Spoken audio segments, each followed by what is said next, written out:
Assalamualaikum warahmatullahi wabarakatuh. Perkenalkan, nama saya Anggita Maulani. Saya mahasiswi di Universitas Muhammadiyah Banjarmasin, program studi S1 Psikologi. Jadi di sini saya mendapatkan tugas ujian akhir semester dengan mata kuliah Pendidikan Agama Islam.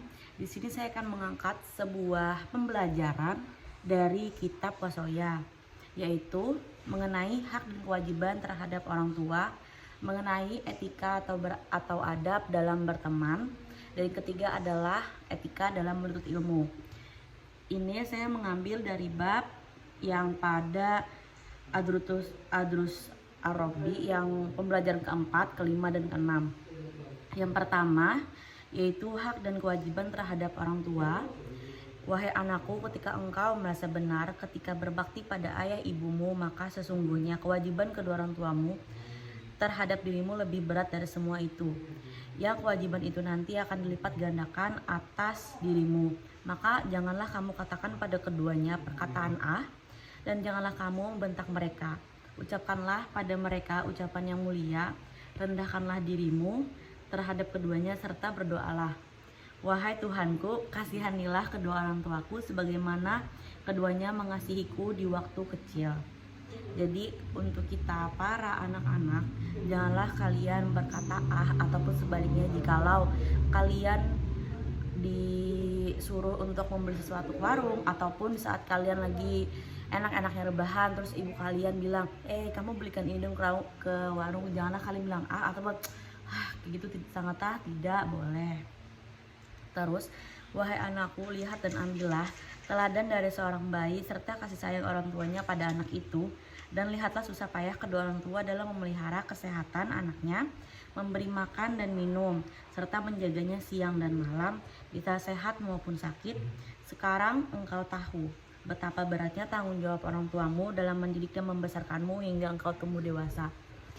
Karena orang tua kita sudah mendidik kita dari TK, SD, SMP, SMA hingga sampai saat ini di jenjang kuliah. Dan lihatlah perjuangan orang tua kalian saat membesarkan kalian. Wahai anakku, sesungguhnya saat ini dirimu dikala Allah menolongku atau menunjukkanmu jalan yang benar, tidak dapat memungkiri kenikmatan pemberian orang tuamu yang tak pernah kikir dalam memberimu nafkah dengan seluruh kemampuan yang mereka miliki. Seandainya orang tuamu tidak mau memberi nafkah, tentu engkau tidak mendapat kesempatan belajar di sekolah bersama teman-teman. Jikalau orang tuamu tidak ingin memberi kalian nafkah, maka kalian tidak akan mendapatkan pembelajaran di sekolah, mendapatkan sebuah ilmu dari guru-guru kalian. Maka berterima kasihlah kepada orang tua kalian. Terus, wahai anakku, setiap orang tentu ingin dirinya dapat mencapai derajat yang tinggi, berkedudukan, serta dicintai Allah dan seluruh umat manusia. Mereka selalu berharap kedudukannya melebihi segala yang ada. Tetapi orang tua lebih menyukai bila anaknya dapat mencapai kedudukan derajat yang lebih tinggi dan penghormatan yang lebih mulia dari mereka. Lalu, kewajiban apakah yang harus engkau perbuat terhadap orang yang mendahulukan kepribadiannya, yang selalu mengharapkan kebaikan dirimu lebih dari harapanmu sendiri? Makanya orang tua itu ingin menyekolahkan kita lebih tinggi dari mereka dulu, karena mereka ingin anaknya derajatnya lebih tinggi dan lebih mendapatkan ilmu. Apalagi zaman sekarang dengan zaman orang tua dulu sangatlah berbeda. Wahai anakku, takutlah engkau membuat kemarahan kedua orang tuamu, karena sesungguhnya murka orang tuamu adalah murka Allah. Dan barang siapa yang membuat Allah murka karena membuat orang tua marah, maka dia akan merugi dunia akhirat. Jadi kita tidak boleh membuat orang tua kita marah, apalagi kecewa. Jikalau orang tua kita marah ataupun kecewa, kita tidak diperkenankan untuk meminta maaf, karena meminta maaf itu untuk sesama sebaya ataupun adik kita. Karena sesungguhnya kalau misalnya kita berbuat salah ataupun membuat orang tua kita itu kecewa, lebih baiknya dan seharusnya kita meminta ampun dan mintalah ridho kepada orang tua kita. Wahai anakku, taatilah perintah ayah ibumu, jangan sekali-kali membantahnya, kecuali bila mereka memerintahkanmu untuk ingkar atau maksiat kepada Tuhanmu. Tidak ada taat kepada makhluk, sekalipun orang tua sendiri, di dalam melakukan maksiat atau dosa kepada Allah. Hadis riwayatnya Syarif diriwayatkan oleh Imam Ahmad dan Hakim dari Imran bin Husain dan Hakam bin Amrin al-Ghifari radhiyallahu. Dan kami perintahkan kepada manusia berbuat baik kepada ibu bapaknya, ibunya telah mengandungnya dalam keadaan lemah yang bertambah-tambah dan menyampihnya dalam 2 tahun. Bersyukurlah padaku dan kedua orang tuamu, hanya kepadamulah tempat kembalimu. Dan jika keduanya memaksamu untuk mempersekutukan Allah dan dengan sesuatu yang tidak ada pengetahuan tentang itu, janganlah kamu ikut keduanya, dan pergaulilah keduanya dunia dengan baik, dan ikutlah orang yang kembali padaku, kamu dan hanya Allah kembalimu, dan maka kan kuberikan padamu yang telah kamu perbuat. Quran surah Al-Luqman ayat 45. Yang dimaksud dalam kata-kata di sini adalah kita memang harus mematuhi perintah orang tua kita, tapi kita harus memilah dan memilih yang diperintahkan oleh orang tua kita ini adalah hal yang baik atau hal yang tidak baik. Contohnya seperti melakukan maksiat atau yang dilarang oleh Allah Subhanahu wa taala. Wahai anakku, sesungguhnya orang yang paling menyayangimu adalah ayah ibumu yang telah mendidik dan memeliharamu sejak kecil sampai engkau tumbuh dewasa menjadi seorang pelajar dan menuntut ilmu pengetahuan Islam. Karena itu terimalah nasihat dan petuahnya, karena orang tuamu lebih mengetahui sesuatu yang engkau hadapi daripada dirimu sendiri. Dan orang tuamu lebih mengetahui sesuatu yang membawa sifat manfaat atau mudarat atas dirimu. Sungguh Allah lah yang menguasai dan memberi petunjuk, pertolongan serta kemaslahatan kebaikan dirimu. Ini adalah mengenai orang tua, dan akan saya lanjutkan mengenai adat terhadap hak dan kewajiban terhadap teman atau etika dalam berteman. Wahai anakku, engkau telah menjadi seorang pelajar yang menuntut ilmu dan engkau memiliki banyak teman. Mereka adalah saudara dan temanmu dalam pergaulan. Karena itu jangan engkau menyakiti hati dan berlaku buruk terhadap mereka. Maksudnya adalah kan zaman sekarang ini banyak kata-kata tentang merosting teman. Merosting teman itulah adalah salah satu perbuatan buruk yang dapat menyakiti hati teman-teman kita sendiri. Karena kita tidak tahu dari perkataan kita yang keluar dari mulut kita bisa menyakiti hati mereka. Karena terkadang apalagi hati seorang perempuan itu hatinya sangat lemah. Jikalau kita salah ngomong saja ataupun salah nada, mereka bisa berpikir yang tidak-tidak ataupun berpikir yang negatif. Wahai anakku, bila engkau duduk, janganlah engkau persempit tempat bagi temanmu. Jangan lapangkanlah tempat sehingga temanmu dapat duduk dengan leluasa. Sesungguhnya menyempitkan tempat duduk atau tidak memberi kesempatan untuk duduk pada orang lain, itu termasuk perbuatan yang mengesalkan dan menyakitkan hati, sehingga membuat tidak enak di hati serta memunculkan banyak keburukan. Atau hai orang-orang yang beriman, bila dikatakan padamu berlapang dadalah dalam majelis, maka lapangkanlah, insya Allah akan memberi kelapangan untukmu. Dan apabila dikatakan berdirilah kamu, maka berdirilah, insya Allah akan meningkatkan derajat orang yang menuntut ilmu, yang maha mengetahui yang kamu kerjakan. Quran surah Mujadalah ayat 11. Jadi di sini seperti contohnya, saya dan teman-teman saya sudah duduk lama, sedangkan orang lain ataupun orang yang di kelas tapi bukan teman-teman dekat saya sudah lama berdiri, dan kami tidak memperdulikan hal itu. Agak tidak enak kami hati melihat orang yang lain itu melihat kami, karena kami tidak ingin berbagi. Dan janganlah kalian tidak berbagi kepada teman-teman. Wahai anakku, bila seorang temanmu mendapat kesulitan dalam belajar dan bertanya pada gurumu, dengarkanlah baik-baik jawaban gurumu tersebut. Mungkin dengan demikian engkau akan mendapat faedah yang sebelumnya tidak kau ketahui. Hindarilah olehmu kata-kata yang menyinggung dan menghina temanmu, atau menunjukkan wajah sinis karena kurang berkenan atas pertanyaan temanmu itu. Jadi contohnya adalah pertanyaan temanmu yang mungkin tidak masuk akal dari pertanyaan yang seharusnya, ataupun bisa melenceng dari penjelasan guru kalian atau dosen kalian. Janganlah kalian memakinya ataupun melihatnya dengan sinis, kayak contohnya apaan sih nanya kayak gitu, itu sangatlah tidak dibenarkan. Terus, wahai anakku, Abu Hanifah, pembangun mazhab Hanafi, pada suatu waktu ditanya, apa sebabnya sehingga engkau mendapat ketinggian ilmu pengetahuan yang sangat luas? Lalu dijawablah oleh Imam Abu Hanifah, aku tidak malas dalam mengambil manfaat dengan belajar dan mengajar, dan aku tidak pernah mencegah orang yang ingin belajar dariku.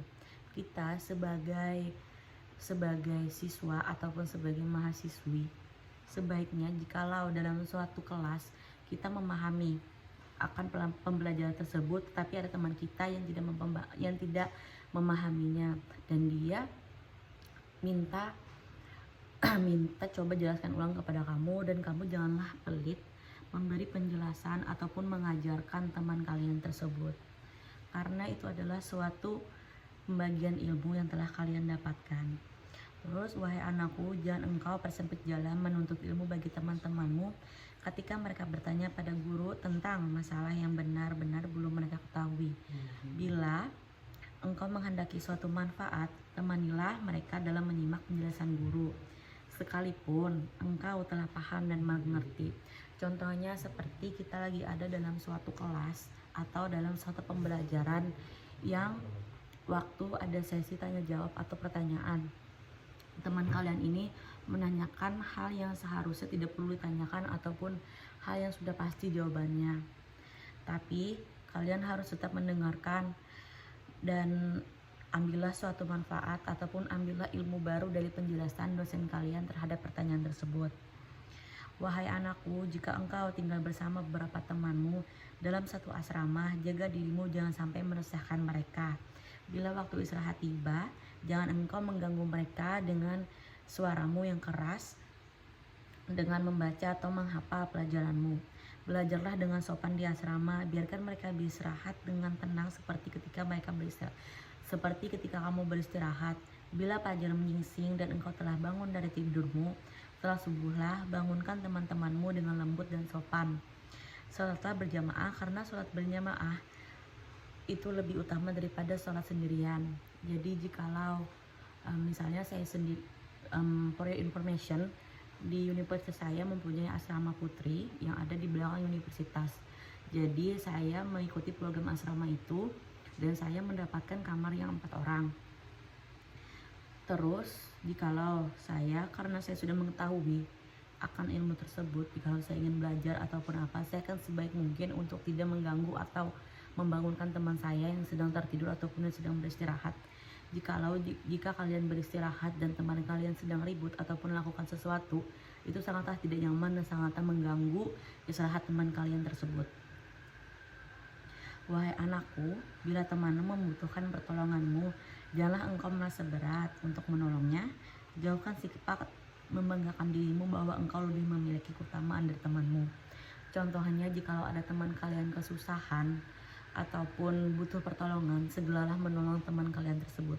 Karena apa susahnya untuk menolong orang? Dan buatlah sebisa mungkin kalian bisa menolong teman kalian itu. Kalau misalnya teman kalian meminta pertolongan kepada kalian, berarti dalam pikirannya kalian bisa menolong dia dan kamu adalah orang yang dipercaya dia. Wahai anakku, Rasulullah SAW telah bersabda, orang yang mukmin terhadap orang lainnya itu ibarat suatu bangunan yang satu sama lain saling menguatkan. Hadis riwayat Bukhari, Muslim, Tirmidzi, Nasa'i dari Abu Musa al-Asy'ari. Mungkin ini adalah penjelasan mengenai hak dan kewajiban ketika berteman. Terus dengan materi terakhir ialah etika dalam menuntut ilmu. Sebagai mahasiswi ataupun siswi ataupun siswa ataupun mahasiswa, kita sebagai itu harus mempunyai etika dalam menuntut ilmu, karena ilmu itu sangatlah penting dan dalam menuntut ilmu pasti ada etika atau adab. Jikalau kalian mempunyai ilmu tapi kalian tidak mempunyai adab, sama aja percuma, karena adab atau etika lebih tinggi daripada ilmu. Wahai anakku, belajarlah dengan sesungguh-sungguh dan penuh semangat. Jagalah waktumu, jangan sampai berlalu dengan sesuatu yang tidak mendatangkan manfaat bagimu. Seperti yang sudah saya jelaskan yang di materi pertama, orang tua kalian sudah mengasihkan kalian pendidikan yang sangat tinggi dan sudah bekerja siang dan malam dan kalian tidak belajar bersungguh-sungguh, maka merugilah kalian. Maka dari itu belajarlah dengan sungguh-sungguh dan penuh semangat. Terus wahai anakku, baca dan pahamilah dengan penuh kesungguhan pelajaran yang telah maupun yang belum dibahas oleh gurumu. Bila engkau menemui kesulitan, jangan ragu untuk bertanya dan mendiskusikannya dengan temanmu. Dan jangan engkau alihkan ke masalah lain sebelum tuntas masalah pertama dan dapat kau pahami dengan baik. Apabila guru telah memilihkan tempat untukmu, janganlah engkau pindah ke tempat lain. Bila saya seorang temanmu, kamu hendak menempati tempat dudukmu, janganlah kamu bertengkar dan mengganggunya, tetapi kemukakan pada gurumu agar beliau memberimu tempat duduk tertentu. Berdasarkan pengalaman yang sudah saya lalui, guru saya berpesan, jikalau kalian sudah duduk suatu tempat ataupun duduk di suatu kelas di pembelajaran, usahakan duduk di tempat itu selama kalian menuntut ilmu di tempat itu. Karena malaikat mencatat kalian dari awal kalian duduk di tempat itu sampai akhir. Jadi usahakan janganlah berpindah-pindah. Wahai anakku, bila gurumu telah memulai pelajaran, janganlah engkau larut dalam pembicaraan dengan temanmu. Simaklah setiap pembicaraan gurumu dengan penuh kesungguhan. Jangan engkau melamun di tengah-tengah pelajaran. Bila engkau menemui kesulitan, mintalah gurumu dengan sopan untuk mengulangi menerangkan sekali lagi. Jangan engkau mengeraskan atau melantangkan suara di depan gurumu, dan jangan engkau membantah penjelasan gurumu sehingga dia tidak menyukaimu. Jadi jikalau kalian tidak memahami dalam suatu pembelajaran yang telah dijelaskan oleh gurumu, mintalah secara baik-baik atau dengan tutur kata yang baik dan lembut. Jangan malah mengeraskan suara atau suara kalian lebih lantang dan lebih keras daripada guru kalian. Dan jikalau kalian tidak suka dengan guru kalian, janganlah pernah menggibah ataupun membicarakan guru kalian di belakang. Karena sesungguhnya ilmu yang guru kalian itu bisa tidak masuk ke dalam otak kalian. Karena mungkin saja guru kalian tidak ridho dalam memberikan pembelajarannya kepada kalian, tapi sebenarnya guru tidak pernah tidak ridho dalam memberikan pembelajarannya kepada kalian. Dan wahai anakku, bila seorang murid telah melanggar adab di depan guru teman-temannya yang membuat ia kehilangan harga dirinya, maka wajiblah ia dididik untuk beradab yang baik karena belum memahami masalah adab. Seperti yang saya bilang di yang pertama pemateri ini tadi, bahwasanya adab lebih tinggi dari ilmu. Jadi kalau kalian berilmu tapi kalian tidak mempunyai adab, maka itu adalah sebuah kepercumaan.